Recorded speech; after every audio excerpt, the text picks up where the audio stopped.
Hello, good morning, my dear students. Welcome back to your mathematics class. Once again, how are you all? I hope you all are fine and safe at your home. My dear students, today we will look division with remainder. Division with remainder. Till now, we have solved many division but without remainder.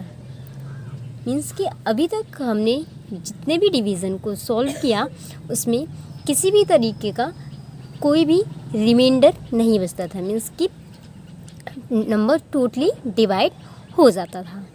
But अब हम देखेंगे कि अगर कोई भी number जिससे हमें divide करना है वो टोटली डिवाइड नहीं होता है तो ऐसे डिवीज़न को हम कैसे सॉल्व करेंगे।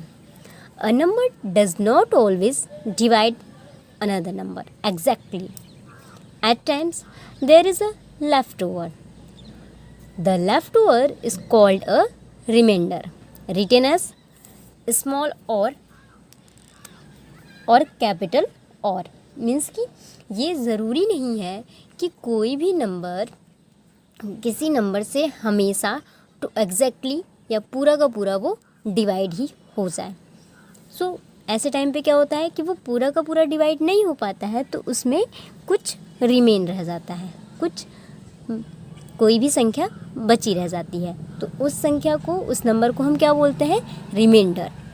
और रिमाइंडर को हम शॉर्ट फॉर्म में इस तरह और शॉर्ट फॉर्म में स्मॉल और कैपिटल और के रूप में राइट करते हैं। So let us solve example number first. So you can see we have to divide 43 by 8। हमें 43 को 8 से डिवाइड करना है। Okay, so let us solve this. Firstly we will write in this form 43 under the bracket and 8 as a divisor. 8 क्या है, divisor है।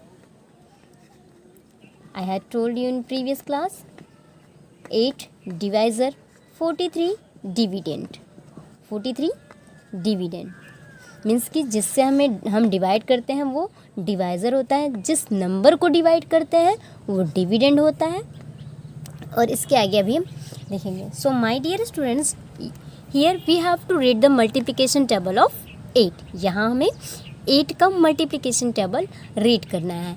But जो हम उतने ही टाइम्स रीड करना है कि 43 से ग्रेटर देन ना हो। लेस देन हो सकता है, इक्वल हो सकता है, बट ग्रेटर देन नहीं होना चाहिए। सो 8 1 सा 8, 8 2 सा 16, 8 3 सा 24, 8 4 सा 32, 8 5 सा 40, 8 6 सा 48, 8 5 सा 40। 8 5 जब जो 40 है वो आपका 43 से लेस देन है ना। 43 से लेस देन हो, बट 8 6 जा 48। जो 8 6 जा है वो 43 से ग्रेटर देन है। तो मैंने आपको बताया है कि हम हमेशा लेस देन ले सकते हैं बट ग्रेटर देन नहीं ले सकते। तो इट मीन्स कि हम यहाँ पे 8 का टेबल ओनली 5 टाइम्स रीड करेंगे। सो 8 5 जा 40, 8 5 जा 40। हम 40 को इस तरीके से यहाँ पे राइट करेंगे। अब हम इसको सब्ट्रैक्ट करेंगे। वंस के नीचे वंस को 1 से सब्ट्रैक्ट करेंगे और टेंस को 10 से। So tell me 3 minus 0 means कि अगर हम 3 से 0 को सब्ट्रैक्ट करते कितना आएगा, 3। एंड 4 में से 4 को सब्ट्रैक्ट करेंगे तो 0 है ना। तो यहाँ पे हमने क्या देखा कि 43 8 से टोटली डिवाइड नहीं हुआ। 43 8 से टोटली डिवाइड नहीं हुआ। यहाँ पे कितना, 3 रिमेन हो गया, 3 रिमेन रह गया। So this is reminder. So 3 को हम क्या कहेंगे, रिमाइंडर, क्योंकि ये रिमेन है, शेष है। ये 3 इसमें से बचा रह गया, ये इससे डिवाइड नहीं हुआ तो ये क्या है, रिमाइंडर। एंड जो हमारा आंसर आया वो क्या है, कोशिएंट। 4 क्या है, कोशिएंट। सो ऐसे बहुत से नंबर होते हैं जो कि दिए हुए नंबर से टोटली डिवाइड नहीं होते हैं, तो उसमें कुछ कोई ना कोई नंबर रिमेन रह जाता है, तो उसको हम क्या बोलते हैं, रिमाइंडर। और जो हमारा आंसर है वो कोशिएंट, जिस नंबर को हमने डिवाइड किया है वो डिविडेंड, और जिस नंबर से डिवाइड किया है वो क्या है, divisor. Okay, so I hope you all have understood this concept very well, and now we will solve exercise 6F. Exercise 6F. So in exercise 6F there is copy in your notebook, means कि इसमें जो भी question दिए गए हैं इन्हें आपको अपनी नोटबुक में कॉपी करना है एंड डिवाइड, और आपको डिवाइड करना है। So the first is 7 divided by 2, means कि फर्स्ट में हमें 7 को 2 से डिवाइड करना है। तो इसमें फिर से हमें 2 का टेबल रीड करना होगा, और 2 का टेबल उतनी टाइम्स रीड करना है कि 7 से लेस देन हो, इक्वल हो, बट ग्रेटर देन ना हो। सो 2 1 2, 2 2 4, 2 3 6 एंड 2 4 8। अगर हम 2 को 4 टाइम 2 का टेबल हम 4 टाइम्स रीड करते हैं तो वो 8 हो जाएगा। तो 8 तो 7 से बड़ा है, 7 से ग्रेटर देन है, तो हम क्या करेंगे, यहाँ 2 का टेबल ओनली 3 टाइम्स रीड करेंगे। सो 2 3 6, 2 3 6। अब हम इसको माइनस करेंगे, 7 - 6 इज इक्वल टू 1। ओके, सो हमारा रिमाइंडर कितना आया, 1। 1 यहाँ पे क्या है, reminder. Okay, let us solve one more question. Question number 2. No, we will solve question number 10. हम question number 10 को solve करेंगे। So in question number 10, 9 divided by 62. 9 divided by 62.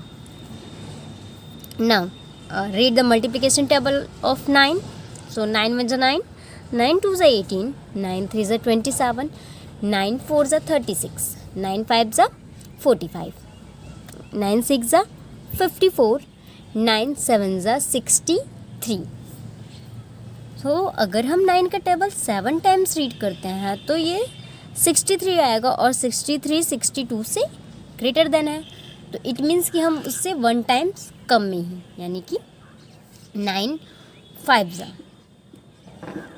9 का टेबल 9 का टेबल 6 टाइम ही रीड करेंगे। So 9 6 54, 9 6 54, and now here we will subtract it. हम इसको अब सब्ट्रैक्ट करेंगे, 62 में से 54 को सब्ट्रैक्ट करेंगे। तो अब हम 1 से 1 को सब्ट्रैक्ट करेंगे, but we can see 2 is less than 4, so what we will do, we will borrow from 6, means कि 2 जो वंस प्लेस पे है वो 4 से लेस देन है, छोटा है, तो अब हम 4 को माइनस करने के लिए 6 से बोरो करेंगे, और जब हम बोरो करेंगे तो यहाँ पे क्या होगा, 12।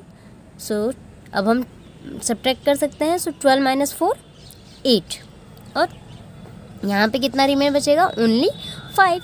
सो 5 - 5 0। तो हमारा क्वोशिएंट कितना आया, 6 and remainder 8। Quotient is 6, remainder is 8। Okay, so I hope you all have understood how to solve this type of division. And my dear students, this is very very important for you. You have to learn multiplication table up to 20, because without table you cannot solve division. तो अगर आप चाहते हैं कि आप division को बहुत ही आसानी से सॉल्व कर सके, तो उसके लिए आपको टेबल लर्न होना बहुत ही मस्ट है। आपको वो लर्न होना ही चाहिए, कम से कम 20 तक। And when you will solve this, you will always write quotient and remainder. Okay, जब भी आप इसको हर क्वेश्चन को सॉल्व करते वक्त कोशिएंट एंड रिमाइंडर लिखते जाएंगे तो आप कभी भी इस बात को भूलेंगे नहीं कि कौन सा कोशिएंट होता है, कौन सा रिमाइंडर होता है, क्या डिविडेंड होता है, क्या डिवाइज़र होता है. Okay, so now this is your homework time and you have to solve remaining question of exercise 6F. Okay, so now we will look the solution of previous homework. In previous class I had given you to solve remaining question of exercise 6E. We had already solved 1, 2, 3 and 4, and you had to solve 5, 6, 7 and 8. So I hope you all have done your homework very well, and now you have to match it with your answer. Okay, so match it and make your notes properly. Okay, so thank you and God bless you, my dear student.